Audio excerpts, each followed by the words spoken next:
జాతకాల్లో దోషాలు నమ్మిన వారికి ఉంటాయి, నమ్మని వారికి వాటితో పని లేదు. నమ్మేవారు కూడా గుడ్డిగా నమ్మితేనే అసలు సమస్య. చూపించుకోవాలి కానీ అందరికీ ఏదో ఒక దోషం ఉందనే చెబుతూ ఉంటారు దొంగ పండితులు. వారి మాటలు నమ్మితే మనం శంకరగిరి మాన్యాలు పట్టాల్సిందే. ఇలానే ఓ దొంగ పండితుడు జాతకంలో దోషం ఉందని భయపెట్టి ఓ అమ్మాయిని లోబరుచుకునేందుకు ప్రయత్నించాడు. కటకటాల పాలయ్యాడు.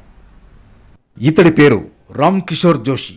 ఓల్డ్ సిటీలోని బహదూర్పురా ప్రాంతంలో ఉంటాడు. ఆ ప్రాంతంలో పండితుడుగా చలామణి అవుతూ ఉంటాడు. వేషం కూడా అలానే ఉంటుంది. కానీ బుద్ధి మాత్రం వంకర. ఇతడి దగ్గరకు ఓ కుటుంబం వచ్చింది. తమ కూతురి జాతకం చూపించారు. చాలాసేపు జాతక చక్రం పరిశీలించి ఆ లెక్కలు ఈ లెక్కలు వేసి చివరికి అమ్మాయి జాతకంలో దోషం ఉందన్నాడు రామ్ కిషోర్ జోషి. ఆ దోషం పోవాలంటే ప్రత్యేక పూజలు చేయాలన్నాడు. అందుకోసం అమ్మాయిని తన దగ్గరకు తీసుకురమ్మని తల్లిదండ్రులతో చెప్పాడు. దోష నివారణ పూజలు చేసి అమ్మాయికి ఎలాంటి ఇబ్బంది లేకుండా చేస్తానని కుటుంబ సభ్యుల్ని నమ్మించాడు. రామ్ కిషోర్ జోషి మాటలు నమ్మింది ఆ కుటుంబం. ఒకరోజు తమ కూతురుని తీసుకుని అతడి ఇంటికి వెళ్లారు తల్లిదండ్రులు. అర్థం కాని మాటలన్నీ చెబుతూ పూజ చేస్తున్నట్లుగా కాసేపు నటించాడు జోషి. కాసేపటి తర్వాత తల్లిదండ్రులను బయటకు వెళ్లమని సూచించాడు. ఈ పూజ అమ్మాయి ఒక్కతే చేయాలని చెప్పాడు. పండితుడి మాటలు విని బయటకు వెళ్లి కూర్చున్నారు తల్లిదండ్రులు. తలుపులు మూసేసి విశ్వరూపం చూపించాడు రామ్ కిషోర్ జోషి. ఆ అమ్మాయిని బట్టలు విప్పేయించాడు. నగ్నంగా చేసి అత్యాచారానికి ప్రయత్నించాడు. అదంతా పూజలో భాగమేనని నమ్మించే ప్రయత్నం చేశాడు. అయితే కాసేపు రామ్ కిషోర్ జోషి చేష్టలు భరించిన ఆ అమ్మాయి జరుగుతున్న దానిని జరగబోయేదాన్ని కూడా అర్థం చేసుకుంది.